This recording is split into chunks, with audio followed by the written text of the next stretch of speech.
పొత్తులతోనే కొంపముంచుకుంటున్న కాంగ్రెస్. ఒంటరిగా పోటీ కాంగ్రెస్కు ఎప్పటికైనా లాభం. సాగిలపడినంత కాలం ఇదే ఫలితం. సీట్లు కాంగ్రెస్ అడుక్కోవడం దురదృష్టకరం. ప్రాంతీయ పార్టీలు ఎదురు తిరిగితే మొదటికే మోసం. ఆప్ చేతిలో ఇప్పటికే మోసపోయింది. మహారాష్ట్రలో పరువు పోగొట్టుకుంది. ఉత్తరప్రదేశ్లో ఎస్పీ ఇచ్చిన సీట్లు తీసుకుంది. హర్యానాలో ఆప్ మూలంగా ఆగమైపోయింది. ఢిల్లీలో దిక్కు లేకుండా పోయింది. ఇప్పుడు బీహార్లో ఆర్జేడీ కూడా కాంగ్రెస్ను బెదిరిస్తోంది. ఒంటరిగా పోటీ చేయడానికి కాంగ్రెస్ జంకుతోంది. ఉత్తరాదిలో బలపడకపోతే భవిష్యత్తు అగమ్యగోచరం. ఇప్పటికైనా మేలుకోకపోతే మరో 10 ఏళ్లైనా కోలుకోవడం కష్టం. 130 ఏళ్ల చరిత్ర పార్టీకి ఉంటే సరిపోదు. అవకాశాలు అంది వచ్చినప్పుడు అందుకోకపోతే వెనకబాటు తప్పదు. ప్రత్యర్థి బలంగా ఉన్నప్పుడు జనం ఏది చెప్పినా వినరు. మూసవాదులను నుంచే కాంగ్రెస్ బయటకు రాకపోతే జనం గెలిపించారు. నిజాలు మాత్రమే జనం నమ్మడం లేదు. నమ్మించగల శక్తి ఉన్న నాయకులనే నమ్ముతున్నారు. ప్రాంతీయ పార్టీలకు బలమవుతున్నారు. దేశవ్యాప్తంగా బలహీనపడిపోయారు. జాతీయ పార్టీ పొత్తుల కోసం వెంపర్లాడితే గెలవదు. ప్రాంతీయ పార్టీల చేతిలో పావుగా మారక తప్పదు. దేశవ్యాప్తంగా కాంగ్రెస్ పార్టీ బలం పెరుగుతోంది. పార్టీ అన్ని రాష్ట్రాల్లో పుంజుకుంటోంది. ముఖ్యంగా రాహుల్ గాంధీ గ్రాఫ్ బాగా పెరుగుతోంది. రాహుల్ చెప్పే మాటలను జనం బాగా నమ్ముతున్నారు. ఆయన కోసం జనం సభలకు, ర్యాలీలకు విపరీతంగా వస్తున్నారు. అయినా కాంగ్రెస్ పార్టీ ఇంకా ప్రాంతీయ పార్టీలను ఎందుకు నమ్ముకుంటోంది? ప్రాంతీయ పార్టీల దయాదాక్షిణ్యాల మీద ఎందుకు ఆధారపడుతుంది? ఏ వామపక్షాలనైతే కాంగ్రెస్ బలంగా నమ్మిందో ఆ వామపక్షాలు కాంగ్రెస్ను నిండా ముంచాయి. యూపీఏ 1లో వామపక్షాలకు కాంగ్రెస్ ఎంతో ప్రాధాన్యత కల్పించింది. అయినా వామపక్షాలు కాంగ్రెస్ను నమ్మలేదు. రెండోసారి యూపీఏలో వామపక్షాలు అడుగడుగునా కాంగ్రెస్ను మోసం చేస్తూ వచ్చాయి. పార్టీని బ్లాక్మెయిల్ చేస్తూ వచ్చాయి. కాంగ్రెస్ అండతో గెలిచిన వామపక్షాలు కాంగ్రెస్ను ఒక రకంగా అల్లాడించాయి. దేశంలో కాంగ్రెస్ ఈ పరిస్థితికి రావడానికి కారణం వామపక్షాలు, ప్రాంతీయ పార్టీలు. ఎవరు తీసుకున్న గోతిలో వాళ్లే పడతారన్నట్లు కాంగ్రెస్ను ఇబ్బంది పెట్టిన వామపక్షాలు కూడా కనుమరుగైపోయాయి. ఒకప్పుడు దేశంలో కీలక పాత్ర పోషించిన వామపక్షాలు కాంగ్రెస్ మీద కత్తి దూసి ఆఖరకు అడ్రస్ లేకుండా పోయాయి. ఒక రకంగా చెప్పాలంటే భారతీయ జనతా పార్టీ ఇంతలా పుంజుకోవడానికి వామపక్షాలే పరోక్ష కారణం. కాంగ్రెస్ పార్టీ ఉదారతను అలుసుగా తీసుకుని ఆ పార్టీని నిర్వీర్యం చేస్తే తాము బలపడతామని వామపక్షాలు భావించాయి. కానీ కాంగ్రెస్ను ఇబ్బందుల పాలు చేస్తే బీజేపీ బలం పెరుగుతోందని ఆలోచించుకోలేకపోయాయి. ఆ తర్వాత దేశంలోనే వామపక్షాలకు ఉనికి లేకుండా పోతాయని కూడా ఊహించలేదు.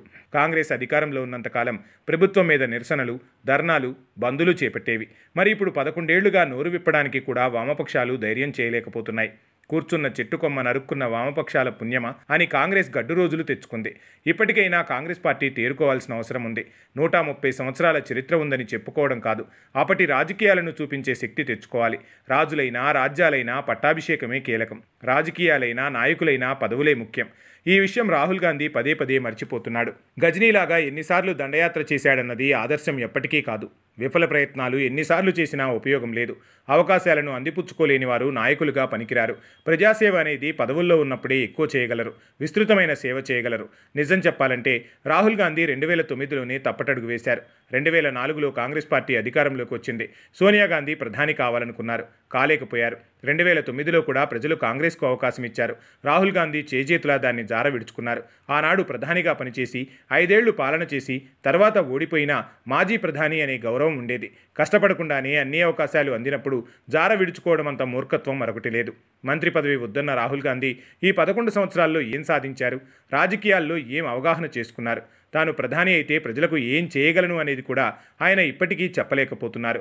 కాంగ్రెస్ను బలోపేతం చేయడం కోసం అనవసర వృధా ప్రయత్నాలు చేస్తున్నారు. చరిత్రలో పోరాటం చేసి గెలిచిన వారున్నారు. అంది వచ్చిన అవకాశాలతో పదవులు అందుకున్నవారు ఉన్నారు. ప్రజలకు మెరుగైన సేవలందించిన వారు కూడా ఉన్నారు. రాజకీయాల్లో వ్యూహాల కన్నా గొప్పవి ఏమీ ఉండవు. వ్యూహాలు లేకపోతే రాజకీయాల్లో ఎప్పటికీ రాణించలేరు. మన్మోహన్ సింగ్ను ప్రధానిగా చేసినంతకాలం పగ్గాలు ఆయన చేతిలో పెట్టలేదు. పగ్గాలు రాహుల్ గాంధీ అందుకోలేదు. రాహుల్ గాంధీ స్థానంలో మరే నాయకుడు ఉన్నా కాంగ్రెస్ను అధికారంలోకి తీసుకొచ్చేవారు. పార్టీ అధ్యక్షుడి పదవే మోయలేని రాహుల్ గాంధీ దేశ బాధ్యతను ఎలా నిర్వర్తిస్తారో అర్థం కావడం లేదు. ఎందుకంటే ఆయన నాయకత్వం అంతా ఫెయిల్యూర్తోనే మొదలవుతోంది. ఫెయిల్యూర్ కాంగ్రెస్ మూటగట్టుకుంది. 10 ఏళ్ల కాలంలో కాంగ్రెస్ గెలిచింది ఉందా? కాంగ్రెస్ను రాహుల్ గెలిపించాడన్న భావన పార్టీలో ఉందా? ఆయన వ్యూహాలన్నీ అపజయాలుగానే మిగిలిపోతున్నాయి. ఇంకా 4 ఏళ్ల తర్వాత రాజకీయాలు ఎలా ఉంటాయో తెలియవు.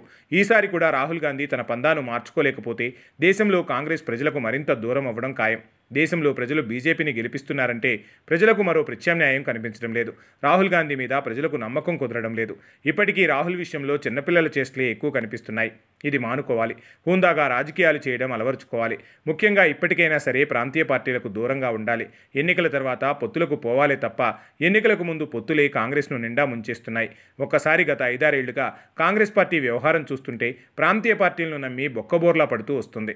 తన కాళ్ల మీద తను కాంగ్రెస్ పార్టీ నిలబడలేకపోతోంది. ఉత్తరప్రదేశ్లో సమాజ్వాదీ పార్టీ ఇచ్చే సీట్ల మీద ఆధారపడి రాజకీయం చేయడం కాంగ్రెస్కు దురదృష్టకరం. 80 లోక్సభ సీట్లలో 15 సీట్లు ఇస్తే చాలనుకుంటే కాంగ్రెస్ నాయకులకు ఏం కావాలి? వారి రాజకీయ భవిష్యత్తు ఏం కావాలి? పార్టీలు చీలితే బీజేపీ బాగుపడుతుందన్న భ్రమ నుంచి కాంగ్రెస్ బయటకు రావాలి. కాంగ్రెస్ను బలోపేతం చేసుకోవాలి. 2014 ఎన్నికల్లో కాంగ్రెస్ ఓడిపోవడానికి ప్రధాన కారణం ఆప్. అదే ఆప్తో సఖ్యత వల్ల కాంగ్రెస్కు మరింత నష్టమే మిగిలింది తప్ప లాభం జరగలేదు. నిజానికి 2013లో ఆప్కు ఢిల్లీలో మద్దతు ఉపసంహరించుకోవడం కాంగ్రెస్ చేసిన మొదటి తప్పు. తర్వాత ఆప్ కోసం చేతులు చాపడం కాంగ్రెస్ చేసిన రెండో తప్పు. అక్కడితో ఆగకుండా పదే పదే ఆప్ కోసం తన రాజకీయాన్ని కాంగ్రెస్ కోల్పోతూ వచ్చింది. హర్యానాలో గెలవాల్సిన కాంగ్రెస్ ఎందుకు ఓడిపోయింది? ప్రతిపక్షాల మధ్య ఐక్యత లేని కారణంగానే అధికార బీజేపీ విజయాలు సొంతం చేసుకుంటోంది. ప్రతిపక్షాల మధ్య లుకలుకలు ఎప్పటికప్పుడు కొత్తగా పుట్టుకొస్తున్నాయి. ఢిల్లీ మాజీ ముఖ్యమంత్రి అరవింద్ కేజ్రీవాల్ను జైలుకు పంపించినప్పుడు ఆయనకు మద్దతుగా కాంగ్రెస్ నిలిచింది. తర్వాత హర్యానా ఎన్నికలకు ముందు ఆప్తో కలిసి బీజేపీకి వ్యతిరేకంగా ప్రచారం సాగించింది. ఆఖరికి ఎన్నికలు దగ్గర పడి టికెట్ల పంపకంలో తేడా వచ్చింది. ఆప్ జల్లెకుట్టి కాంగ్రెస్కు హ్యాండ్ ఇచ్చింది. దాంతో మళ్లీ హర్యానాలో మూడోసారి బీజేపీ గెలిచింది. హ్యాట్రిక్ సాధించింది. అదే సమయంలో కాంగ్రెస్ ఆప్లు సర్దుకుపోతే అధికారం దక్కేది. కానీ కలిసి సాగలేదు. అది ఢిల్లీలో కూడా భారతీయ జనతా పార్టీ అధికారంలోకి రావడానికి కారణమైంది. ప్రతి చోట కాంగ్రెస్ మీద ఇతర ప్రాంతీయ పార్టీలు ఆధిపత్యం వహించాలనే చూస్తున్నాయి. తాజాగా బీహార్లో నిన్నటి వరకు మహాగఠబంధన్లో భాగంగా ఆర్జేడీ కోసం కాంగ్రెస్ పార్టీ ఎంతో ప్రచారం చేస్తూ వచ్చింది. ముఖ్యంగా కాంగ్రెస్ పార్టీ పూర్తిగా అక్కడ దృష్టి సారించింది. ఎలాగైనా సరే బీజేపీని జేడీయూకు అధికారానికి చరమగీతం పాడాలని రాహుల్ గాంధీ ఎంతో కృషి చేస్తూ వస్తున్నారు. అందులో భాగంగా ఓట్ చోరీ అనే విషయాన్ని పెద్ద ఎత్తున జనంలోకి తీసుకెళ్లారు. బీహార్ సాక్షిగా ఎన్నికల సంఘం మీద పెద్ద ఎత్తున ఆరోపణలు చేశారు. 65 లక్షల ఓట్లు గల్లంతుపై న్యాయ పోరాటం చేస్తున్నారు. ప్రజల్లో ఉంటూ చైతన్యాన్ని రగిలిస్తున్నారు. తీరా ఎన్నికల తేదీ ప్రకటన దగ్గరకు వచ్చేసరికి ఆర్జేడీ నాయకుడు తేజస్వి యాదవ్ అన్ని సీట్లలో పోటీ చేస్తామంటూ బాంబు పేల్చారు. ఇలా ప్రాంతీయ పార్టీలను నమ్ముకొని 10 ఏళ్లుగా రాజకీయం చేసినా ఎదుగు బొదుగు లేదు. ఇలా తమ శ్రమను ప్రాంతీయ పార్టీలకు వృధా చేయడం కన్నా పార్టీని బలోపేతం చేసుకోవడం ఎంతైనా అవసరం. బీజేపీని ఓడించాలన్న లక్ష్యంతో ప్రాంతీయ పార్టీలను పెంచి పోషిస్తున్నారు. అయినా కాంగ్రెస్ మీద ఆ పార్టీలకు కృతజ్ఞత ఉండడం లేదు. అందుకే ఇక నుంచైనా ఒంటరి పోరు మీద దృష్టి సారించండి. అదే పార్టీని గట్టెక్కిస్తోంది.